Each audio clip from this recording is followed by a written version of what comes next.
Okay, here we are, almost all loaded up for 1,000 miles of Northern California twisties, 3 days, 2 nights on the road.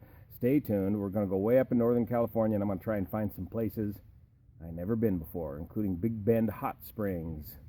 See if that's even publicly accessible. Got the Rally Raid Level 2 kit going, and we'll be giving that a good review, shakedown, and the Giant Loop Siskiyou pannier system. So far, works good. It was a real joy to load it up. So let's see how she does on 1,000 miles of Northern California twisties. Stay tuned.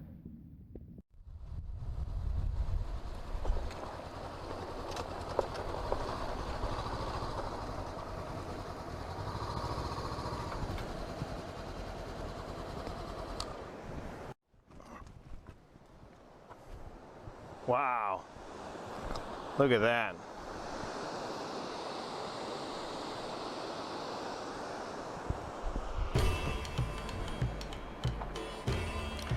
Fun, fun, fun.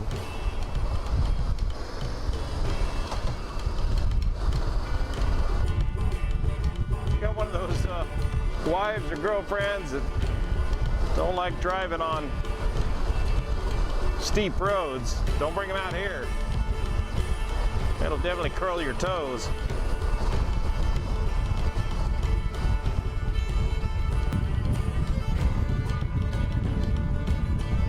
Northern California in the spring. Just beautiful. On this adventure, we start out with a bunch of slab to get to the adventure quickly, trying out the level 2 version of the bike. So bust out your benchmark atlas as we slab it north on 99 to check out the wildflower bloom in Tehama County.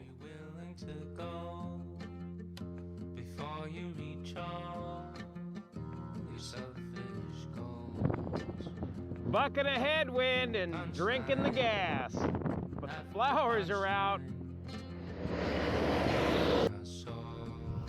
The wildflowers in full bloom here in Tehama County. Now, peeking up way over there is Shasta.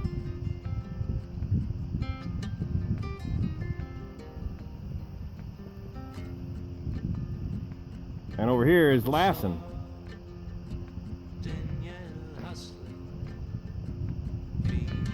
Vernal pools are what they call these wildflower displays, where the water sits in shallow areas in the lava rock. Out of Red Bluff, we'll pick up the back roads to Manton and Shingletown, California.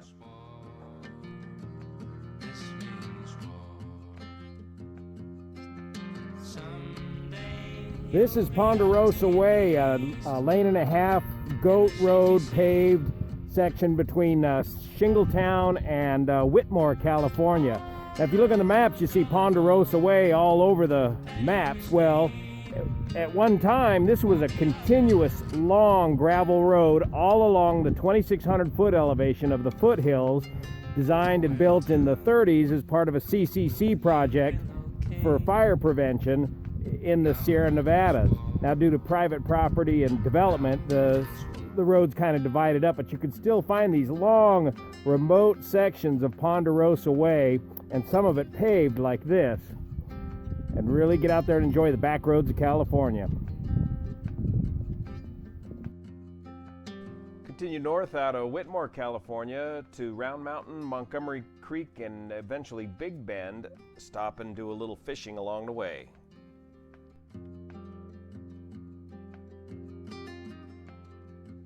This old boy here knew all about my hometown in Nevada City, California. After Whitmore, I found this neat old hydroelectric powerhouse still in operation since 1903. Now that we got water, we got electricity. You can even power your electric cars now.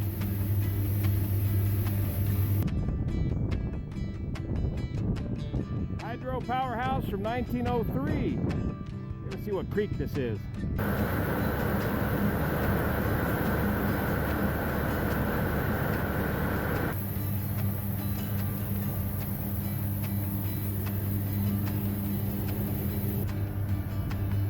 Old Cow Creek, that's where we are. That's the diverted water. Here's the main channel.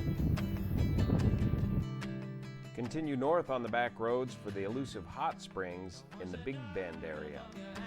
Here in Big Bend, California, on the world-famous Pitt River. World famous for trout fishing, that is. Up that way, upstream, is Bernie Falls. It's pretty green right now. Let's see if we can find those hot springs. We got a good report. Let's see what they say.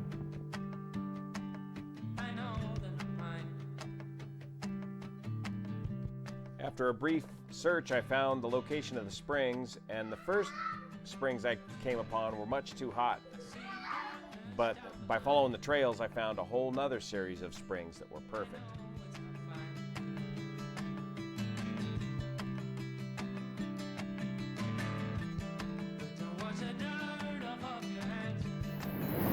Okay, we found it. The hot springs near Big Bend on this creek is tributary to the Pitt River. I don't say exactly the name of these, but they're pretty well marked on a benchmark atlas. And I'll give you a big hit. Big Bend hot springs are closed, or at least you can't get into them. But these are still accessible, revocable by the owner at any time, and no camping. It's clearly marked no camping there. But what a neat place this is. Right on the creek.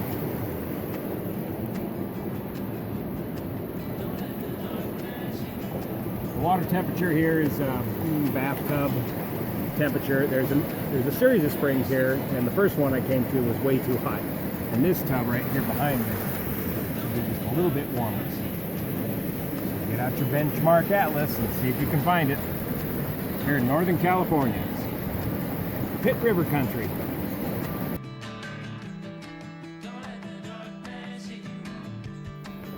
If you're going to be out here goofing around in water a lot with your chicken white legs and feet, I highly recommend these Chaco sandals with the buckle instead of Velcro, heavy duty rubber. It doesn't come undone in the water like a Velcro strap will. Chaco sandals, great for goofing around in the water. Thoroughly refreshed and plenty of daylight left, it was time to continue north to Iron Canyon Reservoir and dirt gravel roads to Lake McCloud and eventually McCloud, California.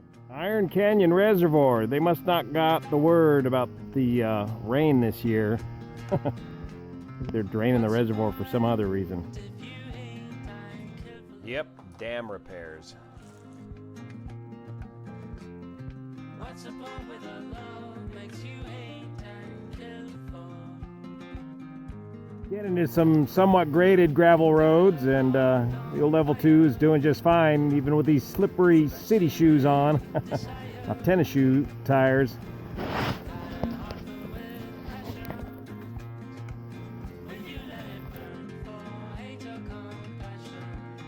This is a really neat section of what I would call a backcountry kind of discovery route. Dirt road, big bike capable, and it gets you to neat looking waterfalls like this. Between Iron Canyon Reservoir and Lake and McCloud, Shasta County.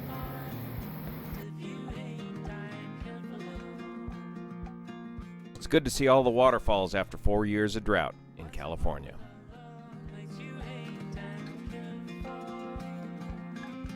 Look at this one.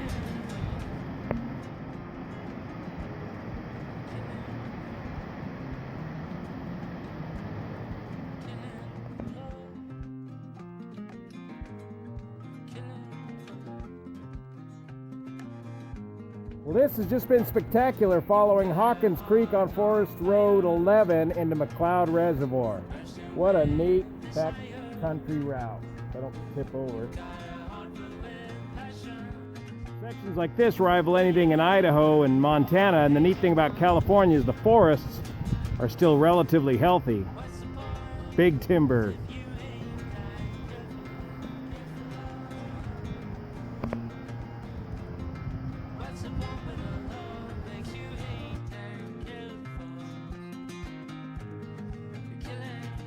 Here's the dam and the spillway to McCloud Reservoir and the discharge.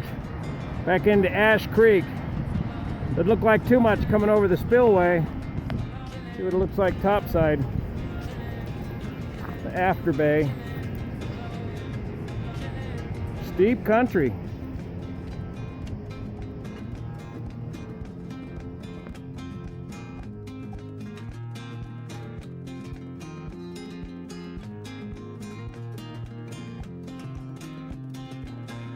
And this is what makes such a great remote secondary paved twisty roads through Northern California, is the reservoirs of Northern California. Service roads for the reservoirs. Like this one, McCloud Reservoir.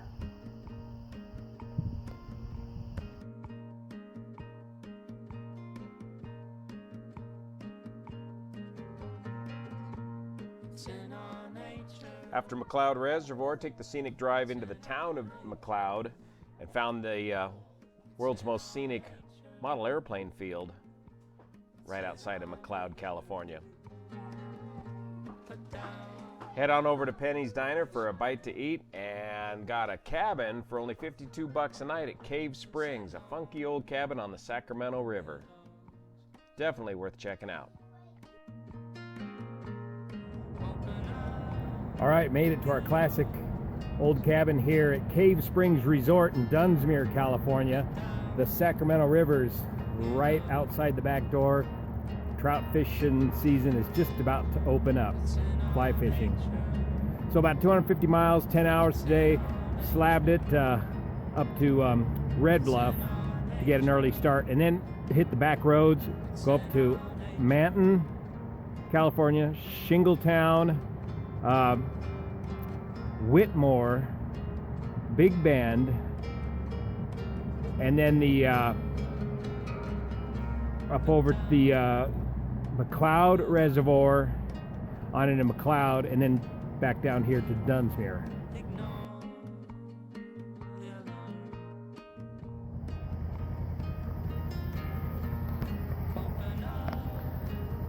The cabins at Cave Springs Resort, the perfect cabin.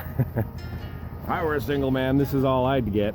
18 by about 12 feet, little covered porch. And these particular, and this carport, garage. And right out the back door, look at that, right on the Sacramento River. Prime fly fishing, trout fishing water. Go take a look inside. 3-room cabin. There's your bedroom, living room combination with your old-timey wash basin, neat old dresser, modern electric heater, another one, closet space, hanging closet, and look at this bathroom. That's all you need is a clawfoot tub. Float around in that all evening, soak away your cares.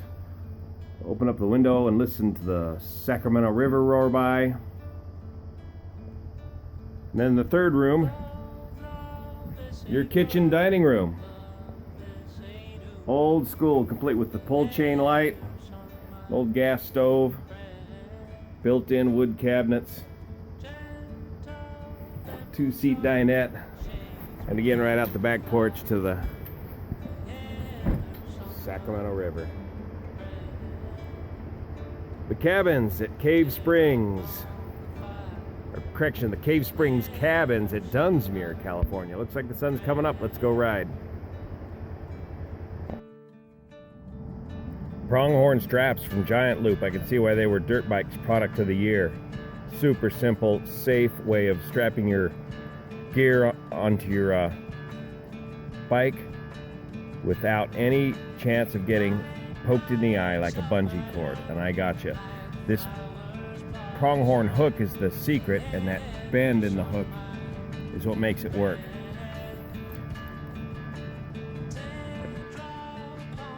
So you loop it through the buckle and then grab a hold of it with the hook right there. Just makes a really tight fit of any loose luggage you might have to attach to your bike. Comes in 3 different sizes. Get you some. After a great rest and a warm soak in the clawfoot tub at the Cave Creek Cabins, it's time to head into town and get some breakfast in Dunsmuir and a few supplies for the road for the day. If you're in Dunsmuir, the Wheelhouse is the place to eat, right here on Sacramento Street, across the street from the railroad tracks. And here's the place to come at the end of the day. The Dunsmuir Brewery Works makes their own fine handcrafted beers right there.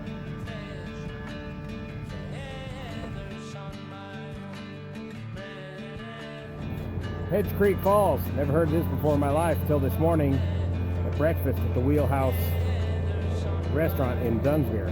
So people ask, how do you know about all these places? Well, I don't. I don't know until I do go, until I do know. There are known knowns. There are things we know we know. We also know there are known unknowns. That is to say, we know there's some things we do not know. But there are also unknown unknowns. The ones we don't know, we don't know. Excuse me, but is this an unknown unknown? I'm not. Several unknowns, and I'm just wondering if this is an unknown I'm not going to unknown. say which it is. This was definitely an unknown to me until the good folks of Dunsmuir at the Whistle Stop told me about it.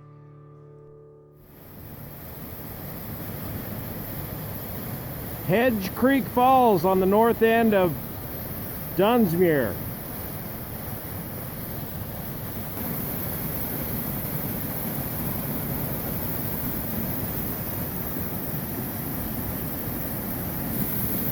Good place for a cool morning shower.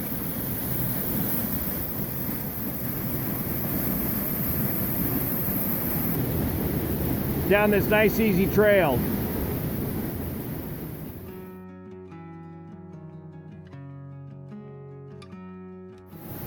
Get back up underneath the waterfalls here. Get behind us. Hedge Creek Falls. Dunsmuir, California. Long time ago. Thus begins another wonderful day of adventuring through some of the most beautiful parts that Northern California has to offer. So thanks for coming along and stay tuned for more adventure in part 2. 1,000 miles of Northern California twisties.